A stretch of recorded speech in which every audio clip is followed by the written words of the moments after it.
Hi everybody, my name is Spammals and welcome to a look at my personal White Star Line collection. In the past, we've briefly looked at the Olympic, the Titanic, the Britannic, and an assortment of other ships. But coming up tonight, I'd like to share with you the story of the White Star Liner Doric. Built by Harland and Wolff, she could hold 600 cabin-class passengers along with 1,700 third-class. Entering service in 1923, the Doric would sail the Liverpool to Canada route until 1933, where she was transferred to cruising. Now, the images you just saw came from these real photographic postcards. The really cool thing about them being real photographic is under a scanner at a high resolution, you'd be surprised how large of an image you can pull up from them. The other cool thing about postcards, not a line you say every day, they also kind of have a life of their own. While these haven't been posted, it's really neat when you get that post stamp on the back of it because it dates it specifically for when it was used. I think it's kind of cool, it has its own little story.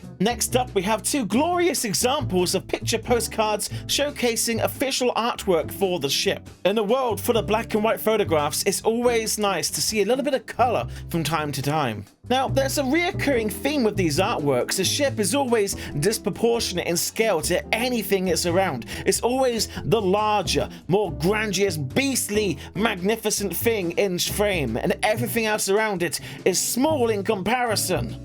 Next up, looking at this plan of cabin accommodation from February 1929, you will see that the ship is fitted with all the amenities you've come to expect from a White Star Liner. Be it a large, lavish lounge to a drawing room for you to clear your mind and perhaps pen a letter while the children are taken care of in the playroom. The ship also has a gymnasium, a smoking room, and veranda cafes. And finally, located on sea deck, a large dining saloon for you to have all of your meals. Now, when it comes to deck plans, I'm quite a big fan of them. I like the detail that's captured in them, and with the Doric, I happen to have several of them. Here's another one from January 1935. You notice on this one, it's branded as Cunard White Star Cruises. Now, I haven't got this one scanned. That's why I haven't shown you the inside of this one.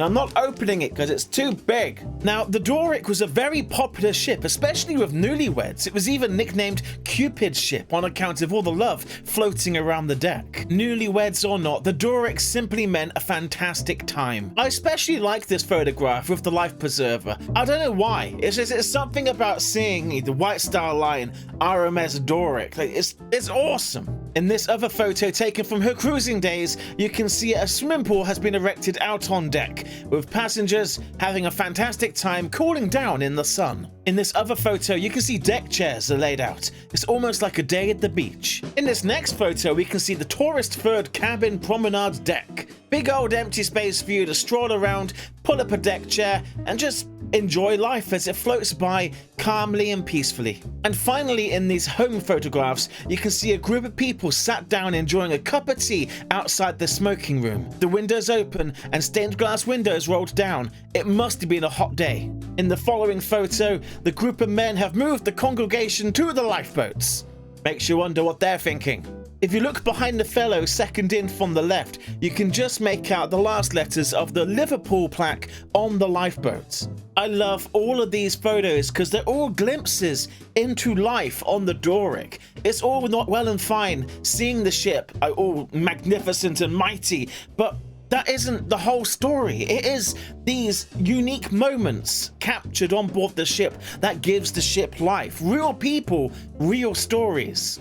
It's just truly one of a kind, and I love it, especially the life preserver. Now, these next items regrettably are not scanned, but I want to include them because I feel they show yet another side of the life on board Doric. Now, in this picture, we see a group of people playing shuffleboard. Dressed for the occasion and full of smiles, the whole group looks like they're having a fantastic time.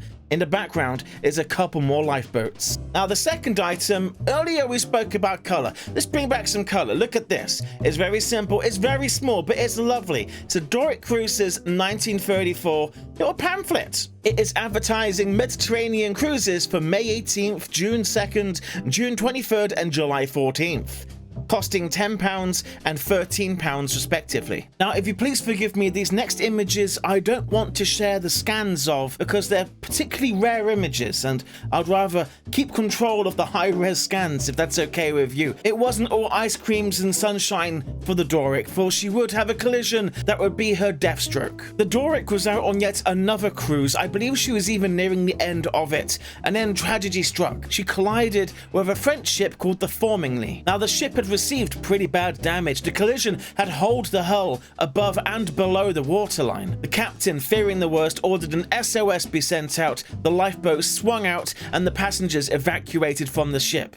It didn't take long for other ships to come to the scene, most notably P&O's Viceroy of India. In this photograph taken from the Viceroy of India, we can see the Doric's bow section, and alongside her, the ship that collided with her, the Formingley. Now, I apologize again for not wanting to share the high-res scans of these photos, but in this shot, you can see the damage received to the Doric.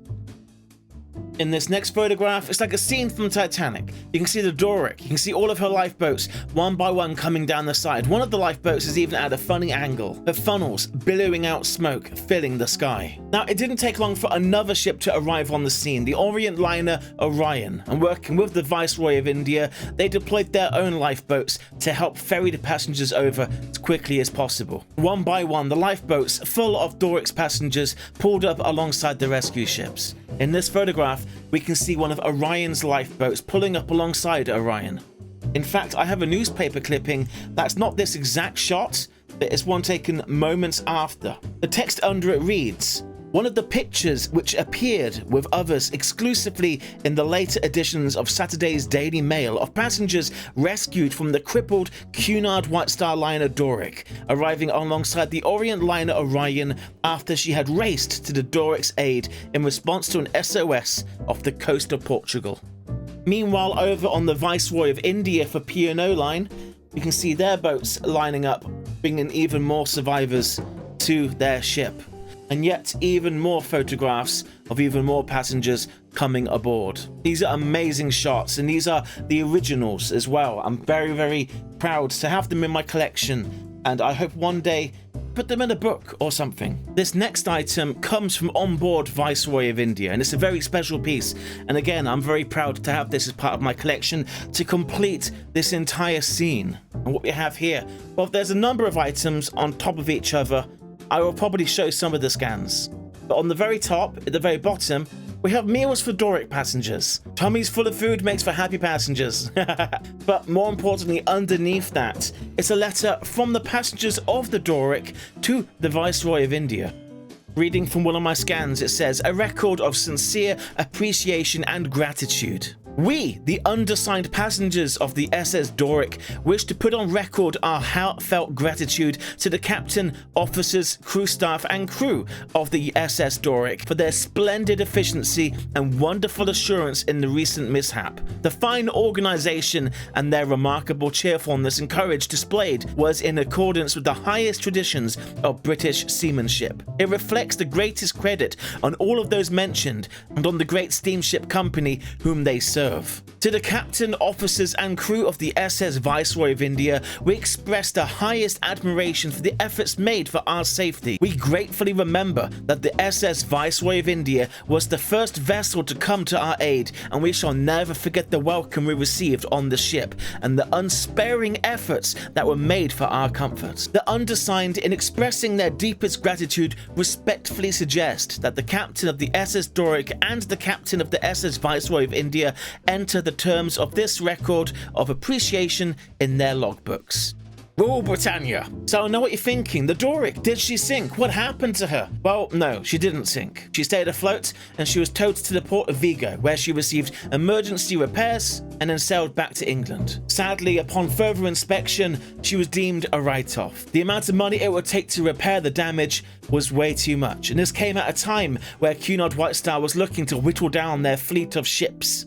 The Doric, Cupid's ship, her time was up. She was to be sold for scrap and broken up in Monmouthshire, Wales. And with that, that is the story of the Doric. of the White Star Line. I hope you enjoyed this episode. I very much enjoyed making it. I enjoy doing these serious videos. I just sadly don't get the time to do them as much as I'd like to. I still have many other stories to share and many other items in my collection to share with you. I apologize that I couldn't share all of the scans, but I hope you understand it's to protect the collection from the right clickers out there who will just repost it everywhere. Anyway, if you have any thoughts and opinions, please do leave them down below. I will be checking. And while you're at it, follow me on Twitter and tell me anything at all, to be honest. On that bombshell, thank you for watching. Rate, comment, and subscribe. And I'll see you in the next episode. Goodbye, everybody.